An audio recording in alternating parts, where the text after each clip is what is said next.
Throughout history, water has been at the heart of the growth of civilization. And nowhere is this more clear than in Egypt, along the banks of the River Nile.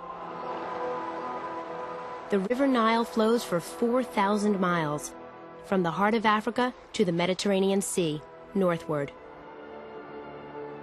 The river floods once a year. Each time, it soaks the desert land of Egypt with water and deposits a layer of rich silt, or fine soil. This makes the Nile Valley a good place to grow food and other agricultural goods. But food was not the only thing that sprang up along the Nile. It's also where the Egyptian civilization grew.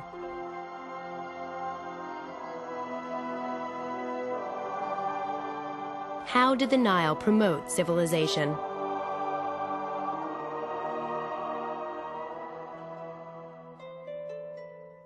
To control the Nile's annual floods, people cooperated to build dikes and irrigation ditches.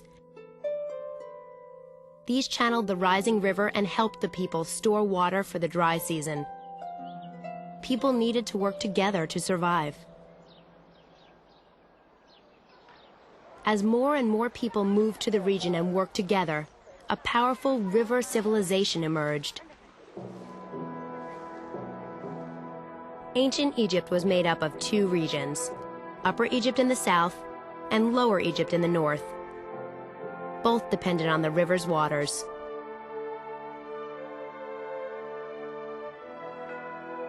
About 3100 BC, Menes, the king of Upper Egypt, united the two regions. He and his successors used the Nile like a highway between northern and southern Egypt. Officials and armies could get to all the towns along the river to make sure people did what the king wanted. In this way, the Nile helped make Egypt the world's first unified state.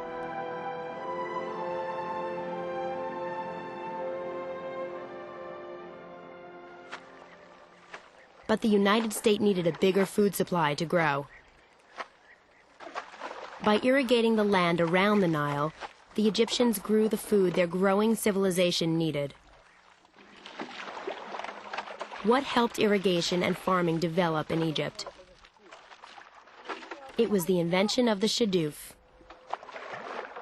With a bucket at one end and a weight at the other, the shadoof works like a seesaw to raise water from one level to another.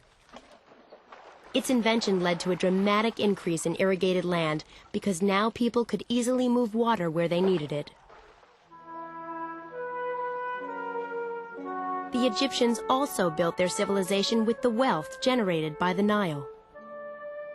In addition to the food it provided, the Nile also provided transportation.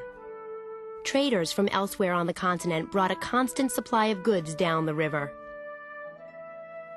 Gold, ivory, ebony, incense, and furs from tropical Africa flooded in to increase the pharaoh's wealth. Egyptian merchants traveled up and down the Nile in sailboats and barges made of papyrus, a riverbank reed that can grow 15 feet tall. Papyrus was also a vehicle for language and ideas. By beating it into flat strips and pressing it together, Egyptians made the first paper. The wealth the Nile provided allowed the Egyptians to build great buildings and monuments. The pyramids of Giza are the largest stone structures ever built. Pyramids were built as majestic tombs for the pharaohs of Egypt. How were these great tombs built? There's a popular idea that slaves built the pyramids, but scientists now think that off-season farmers did the work. Driven from their land by the Nile's annual floods, the farmers were eager to earn a living during the 3 months when their fields were underwater. And they built the pyramids using mud from the Nile. The history of ancient Egypt as a river civilization is tied to the Nile. For 5,000 years, the statues of the pharaohs have stood guard over the river.